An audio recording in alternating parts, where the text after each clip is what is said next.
The other ethical emotivist, which I find important to note, is, of course, Ayer.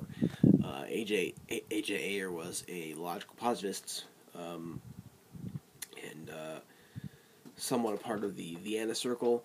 The whole thing with that is that the logical positivists were, I guess, the new empiricists in that they wanted to. Well, they were mostly epistemic foundationalists, and they wanted to make sense data or experiential data as the foundation for all of science and for all of scientific knowledge. And they wanted to argue against metaphysics and say that all of that metaphysics crap is just totally meaningless. And they did that, and they tried to push something which is called the verification theory of meaning, and the verification theory of meaning has to do with meaning, truth, and justification. And if a word or sentence or has a criterion of application, that's a phrase by Rudolf Carnap, actually. If it has a criterion of application to the empirical world, then it can be empirically verified, and thus it can empirically verified to have meaning and truth, and can be justified, and thus also verified.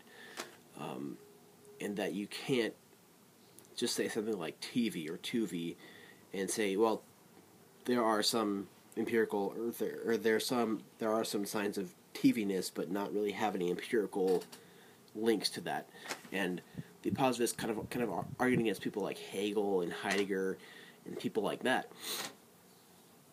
And they were just kind of arguing against philosophers using words without giving criteria of application to them.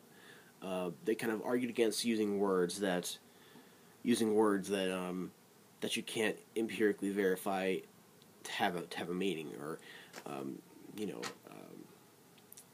Rudolf Carnap was a positivist, and in his article, the elimination of metaphysics through the logical analysis of language, kind of quoted Heidegger in Heidegger's essay Was ist Metaphysics, and kind of quoted him in his saying the nothings. And if you're going to be a total empiricist that has no criterion of application, it doesn't really have any real concrete meaning, and thus cannot be verified, justified. One cannot be justified in saying the nothings. One cannot have a belief thus of the nothings and be justified of it. You have to have some kind of empirical criterion of application via sense data or the given, with which you can verify what you say. So your words have to have concrete empirical meanings. So in Ayer's book, Language, Truth, and Logic, he does bash metaphysics quite a bit. But what I'm concerned with here is a part of his book, which is called the Critique of Ethics and Theology, I think is what it's called, where he gives his emotivist position. He talks about the difference between fact and value. As does Stevenson. I made a video before this, which is about Stevenson's ethical emotivism. And emotivism, what that is it's saying that moral judgments are not factual. They aren't truth. They don't have anything to do with truth. They don't have truth value, and you can't assign truth value to them. So you can't say something like lying is wrong and be wrong or right. You can't be saying something true or false when you're talking about ethics, or talking about what's morally right and what's morally bankrupt to do and to say. So, um, Carnap, along with Ayer, when they pretty much tossed metaphysics out of their new philosophy, which is by verifying things and basically doing work for science, figuring out ways in which to gain knowledge, good ways through epistemology and philosophy of science in ways to gain knowledge. Along with the positivists like Carnap and Ayers, their new philosophy, which is about figuring out how to get towards scientific knowledge.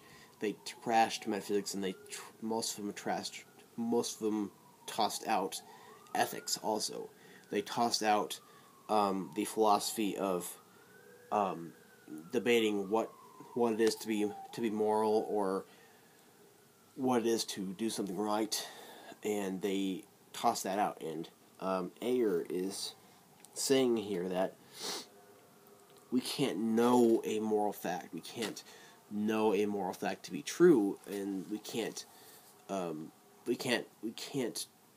find any criteria of application of any moral judgment unless there's no verification of it. We don't have any verification of any kind of ethical or moral judgment, so we don't have verification of them. And thus, moral utterances, or talking about morality, or talking about ethics, they don't have cognitive significance.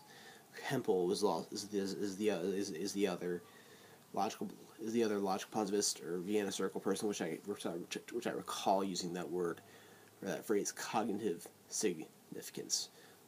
And what is cognitive significance? It's mostly just having to do with verification or falsification, or grounding science and knowledge in some kind of sense data or some kind of empirical ground, and thus having a useful kind of program for gaining knowledge of any kind. So, moral facts, they don't have a criteria of applications, thus they have no verification, and thus moral utterances have no cognitive significance.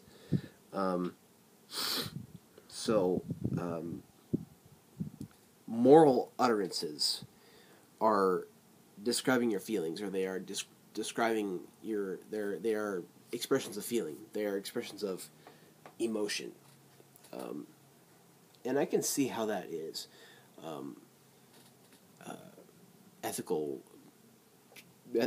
judgments, saying it is wrong to lie. That's saying that well, given what I've seen through my subjective experiences, it's wrong and bad to lie, or it's wrong and bad to murder, or it's wrong and bad to steal, because it does things to others. It hurts others, and thus they, if they've seen theft do bad things through their subjective experience, thus they have this moral judgment of theft being wrong, or morally bankrupt, or that those who steal are morally bankrupt because of what they think. So I can see how that is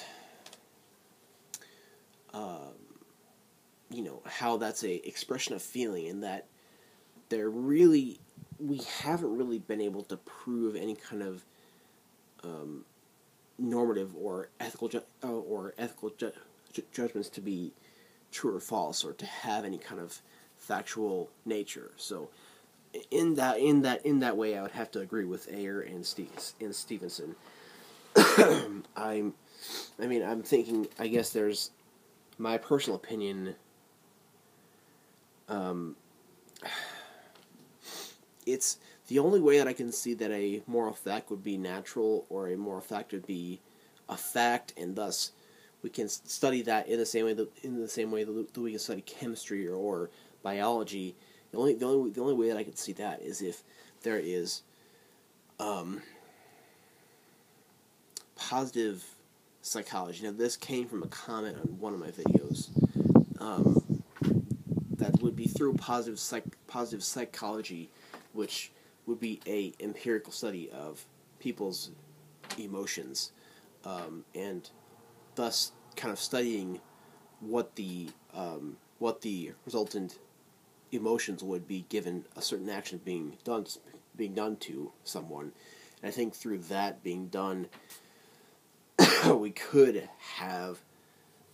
in a way show that there is some kind of natural nature of moral judgments, or some kind of common sense thing which does prove to be common for everybody. Which I don't know, that would be a very hard and very unlikely thing to occur, I think, because that doesn't really happen too much. I mean, it does happen to an extent, but that being applied to ethics only, I don't know how possible that would be. So that's kind of my little discussion about Ayer and Stevenson. Well, I have two videos that I just made. So if you think I've left something out or messed something up, please comment below, because whenever you comment, I get an email. If your comment is constructive, then I will always respond. Thank you.